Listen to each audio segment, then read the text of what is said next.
Monsieur le sénateur maire, Messieurs les directeurs,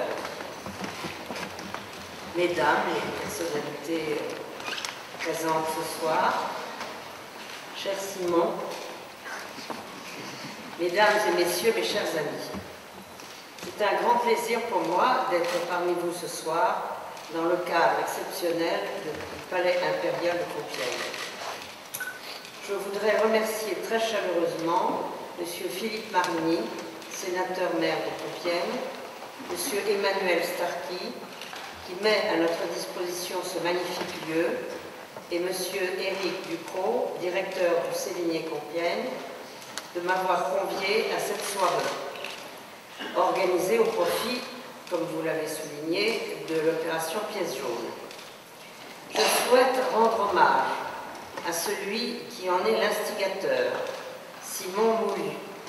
Ce jeune homme, ardent supporter des Pièces jaunes, dès son plus jeune âge, a récemment effectué un stage à la Fondation Hôpitaux de Paris, Hôpitaux de France, dans le cadre de ses études. Non seulement il nous a impressionnés par son dynamisme et ses compétences, mais il est reparti débordant d'enthousiasme et déterminé à faire de cette 24e édition de Pièce jaune un événement exceptionnel à Compiègne. Je sais que la journée a été riche en animations de toutes sortes et ce dîner s'annonce sous les meilleurs auspices. Voilà une bien belle façon de clore notre campagne de collecte au profit des enfants et adolescents hospitalisés. Vous connaissez tous la mission que nous nous sommes fixée, faire de l'hôpital non seulement un lieu de soins exceptionnel, mais aussi un lieu de vie, en finançant des projets qui nous sont soumis par les équipes hospitalières. Ces projets concernent plus particulièrement 5 champs d'intervention. Le rapprochement des familles. Je me souviens quand mes filles étaient petites,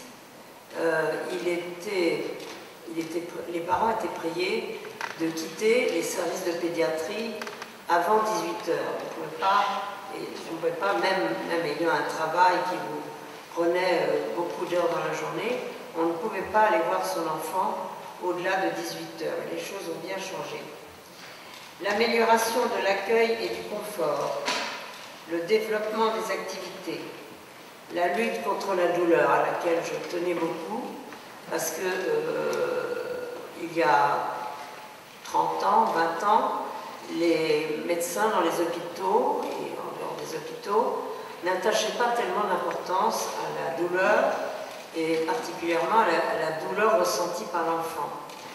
Or, un enfant, premièrement hospitalisé, qui voit ses parents, qui sont hébergés, puisque nous avons, cela vous a été dit par Danuta, nous avons une chaîne de maisons des parents et aussi des chambres mère-enfant dans beaucoup d'hôpitaux, ceux qui nous en demandent, de sorte que ces petits-enfants qui, quand ils rentrent à l'hôpital, ils sont en général très craintifs et c'est bien normal, dans une ambiance qui n'est pas la leur, ils ne savent pas ce qui va se passer. Alors quand la chance veut, et nous essayons de le faire partout, on nous demande, quand la chance veut qu'une chambre mère-enfant ou qu'une maison des parents soit construite dans l'enceinte de l'hôpital, c'est toujours une grande amélioration. Mais la douleur, c'était aussi une chose très effrayante. Je me suis même étonnée, enfin, les médecins, les pédiatres, les chirurgiens, n'ajoutaient pas tellement d'importance à cela. C'était le côté technique de leur travail, réussir l'opération, réussir même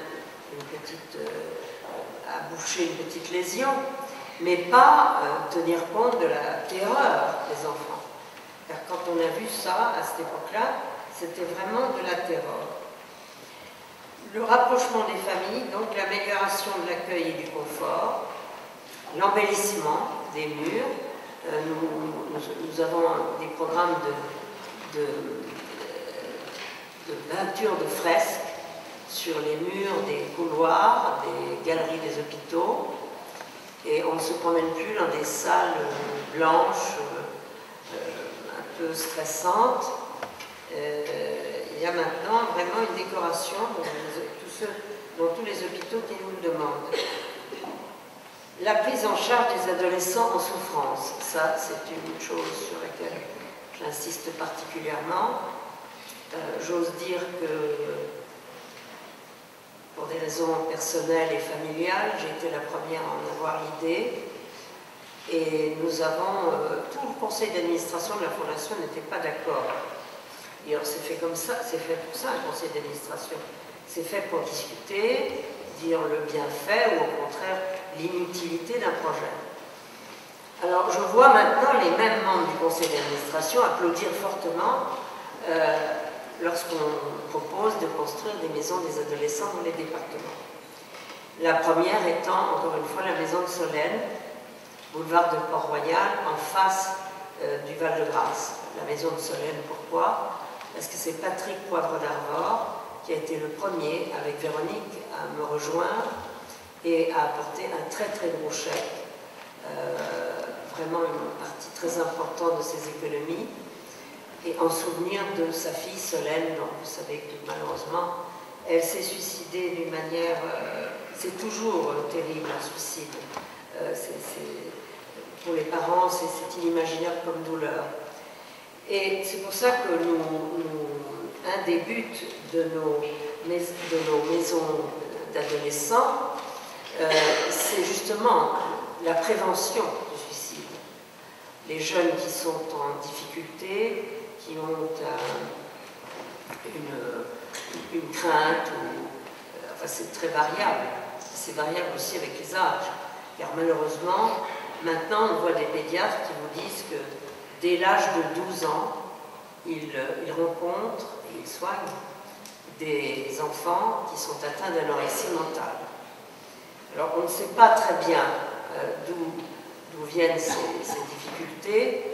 Bien sûr que le stress de la vie moderne, bien sûr que la famille qui est moins unie, on va dire, dans bien des cas qu'autrefois, sont des éléments importants, mais quand même, nous, l'anorexie mentale particulièrement, nous hébergeons à la Maison de Solesnes un laboratoire de recherche, plus particulièrement sur l'anorexie mentale. On ne sait pas du tout d'où vient cette maladie. On sait qu'elle atteint surtout les petites jeunes filles, les jeunes filles, beaucoup moins les garçons, heureusement, parce qu'il paraît que c'est plus difficile à soigner chez les garçons. Mais il faut absolument trouver, parce que je suis élue modestement, je vous rassure, en Corrèze, dans une zone rurale, et même là, en pleine campagne, j'ai eu l'occasion d'aider la femme qui est mère de cette commune et qui a une fille très remarquable qui a fait sa médecine. Elle a été malade pendant toute sa médecine et maintenant elle est guérie, elle est mariée, elle a un petit garçon et tout va bien. Alors quand on voit ça, on se dit que ça vaut la peine, comme vous l'avez fait. Je vous en remercie de tout cœur de donner des pièces jaunes, parce qu'une pièce jaune s'ajoute à une pièce jaune et permet en fin de compte des réalisations qui sont terriblement utiles. Afin de financer les réalisations qui sont retenues par notre conseil scientifique, notre conseil d'orientation, comme au centre hospitalier de Compiègne, où nous avons soutenu 14 projets pour un montant global de 79 000 €, qui font la collecte des pièces jaunes toute l'année. Et à la campagne, c'est très fréquent. On voit sur le linteau de la cheminée une boîte ou une bouteille en plastique qui peu à peu sont remplies de pièces jaunes. Ce qui prouve que les pièces jaunes sont tout de même très populaires et c'est ce qui nous aide justement à être utiles. Nous faisons donc appel tout au long de l'année à la générosité publique, mais tout particulièrement lors de l'opération pièces jaunes, qui donc se termine chez vous ce soir, à Compiègne. Or, le contexte économique est difficile. La pression est importante sur les donateurs. Pourtant, c'est précisément en temps de crise que la sensation d'isolement est la plus grande à l'hôpital et que notre action est essentielle. C'est pourquoi je veux saluer de nouveau l'initiative de ce soir et remercier chaleureusement tous les acteurs de ce bel élan de solidarité. Encore un immense merci, bonne soirée à tous et beau succès aux Pièces jaunes 2013.